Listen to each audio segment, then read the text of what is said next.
মই এই ৰাতিৰ সাজ বনাবৰ কাৰণে ৰেডি কৰিলোঁ। এইটো হ'ল আলু কাটি ল'লোঁ, পিঁয়াজ, আদা নহৰু পেষ্ট, এইটো ল'ৰাটোৱে বিলাহী কাটিছিল এনেকৈ কাটি দিলোঁ আৰু দি দিম আৰু তাতে আৰু জ্বালাটো মই বাৰু ফালিয়ে দিছোঁ।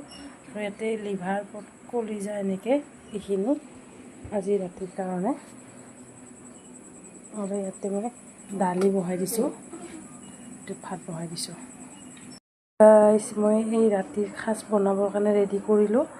এইটো হ'ল আলু কাটি ল'লোঁ, পিঁয়াজ, আদা নহৰু পেষ্ট, এইটো ল'ৰাটোৱে বিলাহী কাটিছিল এনেকৈ কাটি দিলোঁ আৰু দি দিম আৰু তাতে আৰু জ্বালাটো মই বাৰু ফালিয়ে দিছোঁ। আৰু ইয়াতে লিভাৰ কলিজা এনেকৈ এইখিনি বেলেগকৈ বনাওঁ, কেতিয়াবা মানে নিজৰ ইচ্ছামতে বনাই থাকোঁ। এতিয়া মই দিলোঁ তেজপাত, পিঁয়াজ, পাঁচফোৰণ এনেকৈ দিলোঁ। আলুখিনি অলপ এনেকৈ তেল দি মানে পিঁয়াজ এনেকৈ দি পেলাই এনেকৈ অলপ ফ্ৰাই কৰি লৈছোঁ। যাৰ যেনেকুৱা ইচ্ছা আৰু বনাব পাৰে, হয় না নহয়?